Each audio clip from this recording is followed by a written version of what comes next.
Hi, my name's Callum, I'm 21 and I'm the founder and CEO of Clydach Farm Group, a premium pet food manufacturer based in South Wales. I'm here today in our Merthyr Tydfil distribution centre. We also have 3 manufacturing sites across the UK and a head office in Abercynon. We're very much a local business and I founded the company from the age of 13. I've been asked to speak to you today on behalf of Big Ideas Wales to share with you my journey, understand some of the skills that might be required to become a business owner or entrepreneur in the future, and for you to challenge your thinking around potentially considering entrepreneurship as a path or a direction to take after school. So to kick off the session, I'd like you to think about who or what is an entrepreneur. What comes to mind when you hear the word entrepreneur or entrepreneurial? Is there a figure? Is there a person? Do you know what it means? Discuss it in pairs and have a chat about it. An entrepreneur is somebody who organises, manages or takes the risk, runs the risk of owning a venture or making a venture. Generally see them as somebody that's taken the leap, often from a more traditional 9-to-5 job and moving into the more scary world of entrepreneurship. Risk takers is a sort of common term that we hear because it is quite different. It's a different direction to go. And common examples could be TV individuals, for example, Lord Sugar. But also it's important to remember that not everybody is necessarily front facing. And so there's a lot of really successful, great entrepreneurs in South Wales that we don't necessarily know on the front of screens, but are still doing very, very well, incredibly successful, and definitely earning quite well as part of that as well. So we've talked about who is an entrepreneur or what they are. Let's talk about why you'd want to become one. What are the pros? What are the benefits in doing so? And I think the most important one, or the more common one that we hear a lot, is that freedom, that flexibility, being able to set your own vision, do what you want to do, make sure that it aligns to your purpose. So you might have charitable ambitions and you really want to build something for a force for good. You might want to really launch something that's your own and put your own stamp on it. But it also gives you a chance of spending that 8 hours a day or whatever it is that you're working on things that you want to work on, things that fit to your skill set, and really taking advantage of your own time. Being able to have that control and flexibility is really important. I think on the back of that as well, travel is a big thing that we hear more and more and more. And I think for me, it's about having the opportunity to go places when I want to go there, see things that I want to see, and not having to book holidays off to do that. So having that flexibility there is also a really big thing. And then the more less talked about, but certainly very important, is entrepreneurship has an unlimited earning potential. More often than not, the CEO or the founder will quite often dictate the salary that they're getting paid. And CEO salaries in the UK are anywhere upwards of £100,000. So founders, directors, CEOs are some of the highest earners within the UK, allowing them to have the lifestyles that they want as well. So my journey started at the age of 13. In spring 2012, I started breeding and selling chickens from my parents' back garden. So we have 2 chickens initially, and I let the hen sit on the eggs, hatch out some chicks, and then I sold them at the local market, the offsprings. And I quite quickly realised that this was a way of making money. I think I had £50 from the first batch of chicks that I sold. And rather than just spending that money, as at the time on sweets or junk food, I decided to invest in an incubator. So an incubator would allow me to hatch the eggs more frequently, allow the hen to continue laying them rather than bringing up the chicks, and quite quickly scale up what I had initially started. So I started selling them more frequently, hatching more chicks, selling them on, and quite quickly developed a little bit of a business. And by the end of the first year, I had about 250 chickens and banked myself probably about just under £2,000 worth of sales. So I was really happy with myself. I thought, this is a nice business and I'd really like to take it to the next level. Bearing in mind, I'd more recently just moved to secondary school, so I was running this business on the evenings and on weekends. I sort of also tried to help myself by building a social media presence, so creating a Facebook page, building a website, getting a business phone number, and just trying to create a professional image to start the business off. So the next year I decided I wanted to take the business to the next level and scale it up. I decided to do that by including additional income, so increasing the revenue streams. So I decided to hire a part-time carpenter, and he joined the business to create chicken coops, to build houses for these chickens to come in. And so customers now would just come not just for the chickens, but also were able to buy the house. And so if you think about it, the average sort of chicken might be costing £15 each, and a house might cost 150. I was able to increase that transaction value from, let's say, £30 for 2 chickens to now £250, £300. And so I quite quickly managed to build that revenue and increase it overall. I was also learning a lot as well. So obviously looking after these chickens, caring for them, I knew what food they had to have, how they had to be looked after, important health regimes, and what you needed to do to have your chickens in the best possible health. So I decided rather than just keeping that knowledge to myself, I would charge people to go on courses and educational training so that when they bought their chickens, they knew exactly what they were doing. So I started initially with just 1 hour and 2 hour courses. And then later on in the year, even did full weekends where customers would come for the full day and learn about, how to best care for the animals, and all that was charged. So what I managed to do is take a business that was doing sort of £1,500, £2,000 in the first year to about £4,000 or £5,000 in the second year. And so quite quickly starting to scale it up and creating more than pocket money for myself at the time. The challenge was that at the beginning of every month, I would start at zero. So I'd always have to look for new customers to come and buy products, more advertising to get those customers to come to me. And what I'd noticed is a lot of the successful businesses, they have recurring revenue. So that revenue keeps on coming regardless. And so I was looking for ways that I could plan out that revenue, especially sort of in the winter time where things would be quieter and not as busy. So I decided to come up with a crazy idea of doing hen boarding. So just like if you had a dog and you go on holidays, you might put that dog in a boarding kennels. Our customers were having the same issues. So they were going on holidays, but they had nobody to look after their chickens. So I decided to launch that service the following year, and customers could book their appointment or book their slot online for their holiday period, charge extra over Christmas. So Christmas time was a quieter time for the business, but because we introduced this service, we were able to bring in more revenue through that period as well.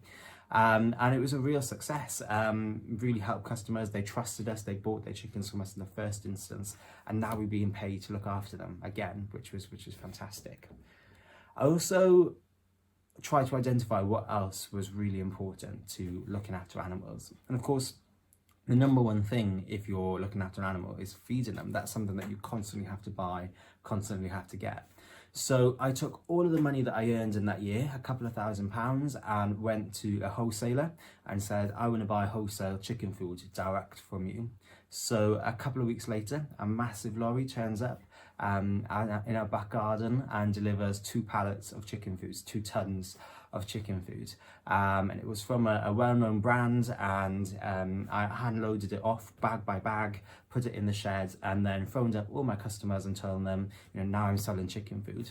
So customers that maybe would come to us once or twice a year just to buy their chickens would be now come in every fortnight, every month, to pick up their bag of chicken food as well. So I was able to see them more, sell to them more, and ultimately make more money.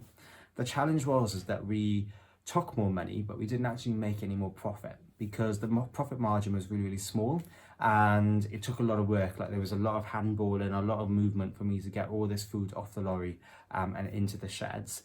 And so that was probably the main challenge. But overall, as a business, the business grew dramatically. We won a couple of awards that year. We were now doing more like 50 or 60,000, so a massive increase from where we were previously, and the business was really booming. The problem was that it was low margin, and the product itself wasn't something I could get passionate about. It was somebody else's chicken food. I hadn't been involved in the development of that and the creation of that, and I thought I need to do something a little bit more.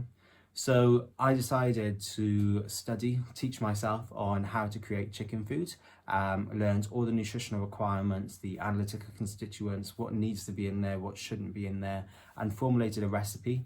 I was there in Excel, typing in the different ingredients, calculating it out, and then again, taking a massive risk like I did the year before, taking all the money that I'd earned and went to a mill in England and said, look, I want to launch my first range of chicken food. And they thought I was a little bit crazy, but they decided to let me do that.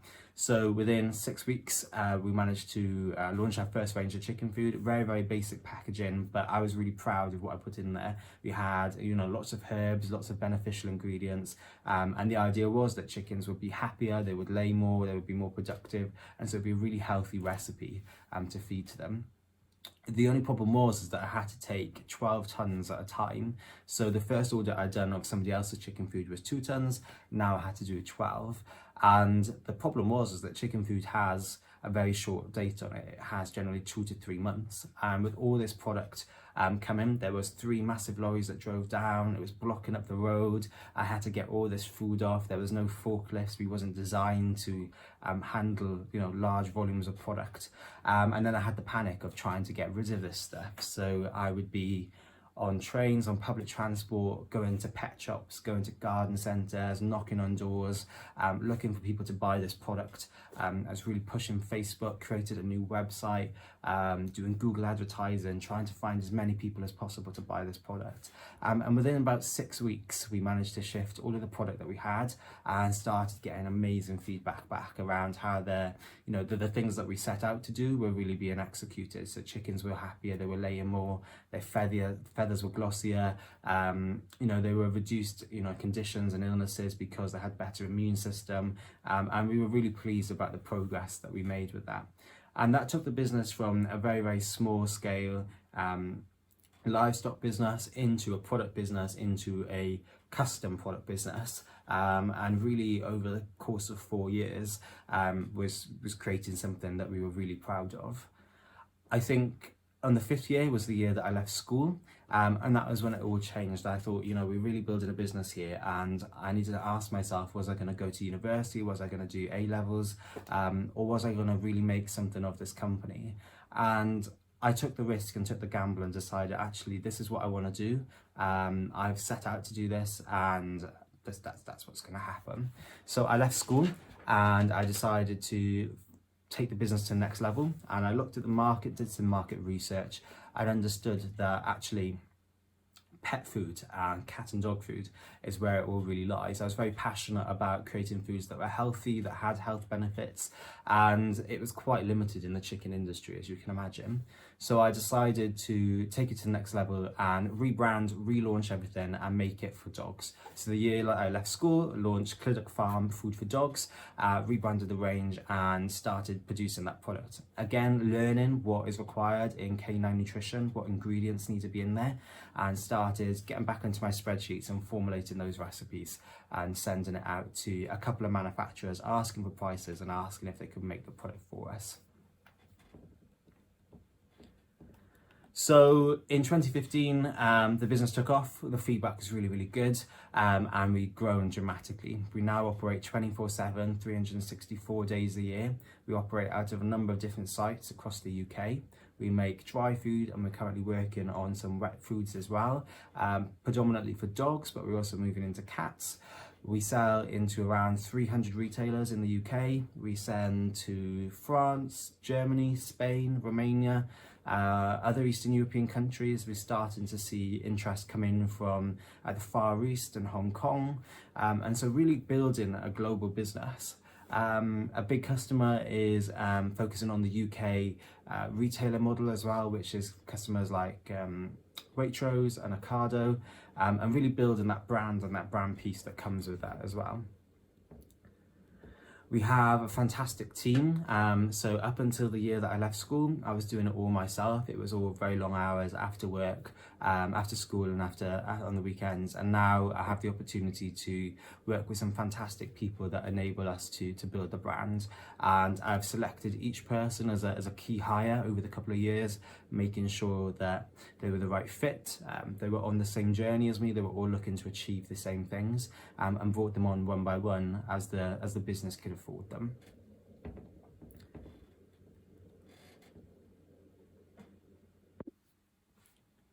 My business was built with very little startup cash, very little capital behind us. And that's something I'm very passionate about, is building businesses without large income or large startup costs. 2 chickens in my parents' back garden. I was using what was available to me to build the business. So in pairs or alone, I'd really like you to try and think about a business that you'd be able to start with just £20. And there's a couple of steps to the answer that I'd like you to consider. So first of all, a business that you can start with £20 or less. A business that you could start tonight, so this evening, so when you go home, or if you are home, obviously, how could you get it going? Is it a business that you can actually do now? And then thirdly, is it a business that you can do alongside your future plans as well? Can you do it whilst you're in A-levels, while going to university, or while going for the job that you already plan to have? Can you do this alongside? Can you do it in the evenings? Can you do it in the weekends? So like I said, in pairs or alone, have a think about the businesses that you could potentially run and take it from there. To do so you can finish school and run a business, and you wouldn't necessarily have to had any training to do that.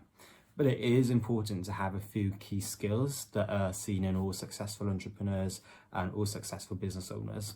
And these skills can be applied both to running a business, but also to your life, other jobs and other career developments as well.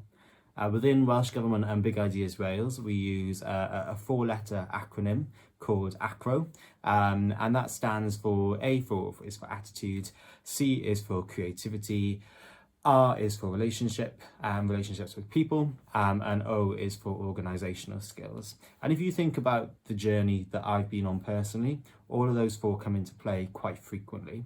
So if we look at the attitude side of things, always wanting to do more, always wanting to try and achieve things, overcoming problems, that's something that constantly happens in my business and even happens today.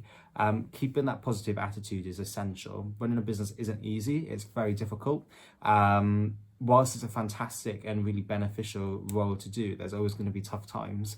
And so by having that positive attitude, that can-do attitude, is going to be really important, making sure that you stay on track and on target to achieving what you want to achieve.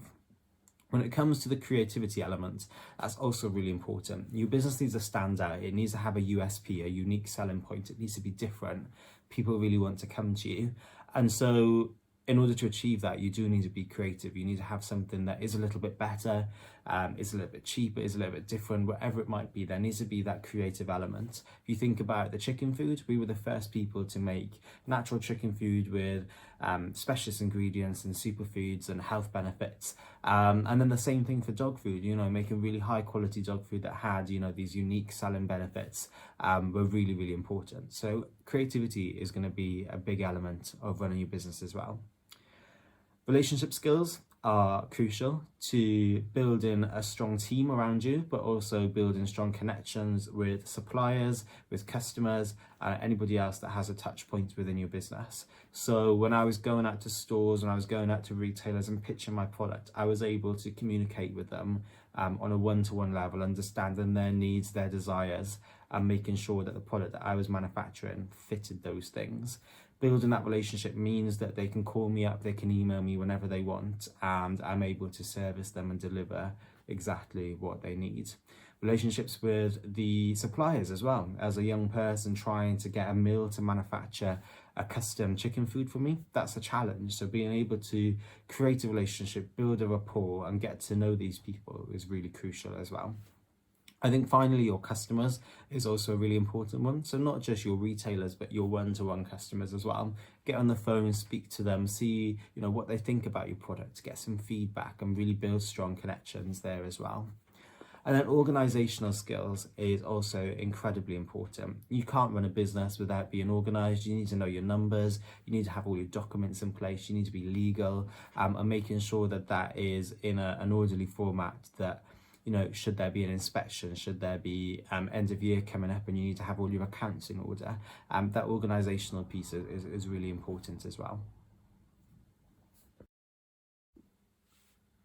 In terms of looking towards the future, I'm really excited to continue my entrepreneurial journey, continue building this business, launching new products, finding new retailers, winning the likes of Tesco's and Sainsbury's, but also continuing to innovate as well. Businesses that don't innovate eventually evaporate. And so by finding new opportunities that we can go after, different launches that we can create, and different innovations across the business, keeps things really fresh and really new. On a personal level, I see myself working more and more with other businesses, other entrepreneurs and other founders to grow their companies and be the successful business that they really want to be. And in return, obviously continuing to learn myself and continue to follow this journey of entrepreneurship. As part of the pandemic, we've had to change the way that we work as a business, where our teams are based and how we interact with people. In line with government guidelines, all of our support teams and office teams are now working remotely. So everybody works from home, and we use the best technology that we can to make sure that we collaborate and work as close together as possible. That includes lots of Zoom calls, but also making sure that we use the best use of technology through the softwares that we have, and the project management tools and so on. Our operational teams, so our manufacturing teams and our distribution teams, have remained in work, and we continue to work 24/7 throughout the lockdown periods that we've had, but even now. And as a business, we're seeing really increased levels of sales through our online channels, where customers are looking to have contactless deliveries, where they'll receive their pet food delivered to their door without having to accept the parcel themselves. And we really see that being a big part of the future. So we see lots of trends moving online to a more digital world, and we're trying our best to make sure that we are fully aligned with that, and we put the right systems and processes in place so that we can be the best that we can. Compliance is really important, so we're socially distancing, we're making sure that we're doing temperature checks in certain individuals, and anybody that's unwell is of course asked not to come to work at all. As a parting message, I'd just like to say thank you for listening to today's session. I hope you found it valuable, and I hope it maybe challenges your thinking about some of your prospects and opportunities after leaving school. Entrepreneurship is a crazy journey that's both exciting and very difficult, but most importantly, incredibly rewarding. I hope this is encouraging you to consider some ideas, look at some opportunities, and if you are deciding that this is a pathway that you would like to take, I encourage you to visit the Big Ideas Wales website, where you'll find more information, have the opportunity to speak to a mentor, and find your next steps.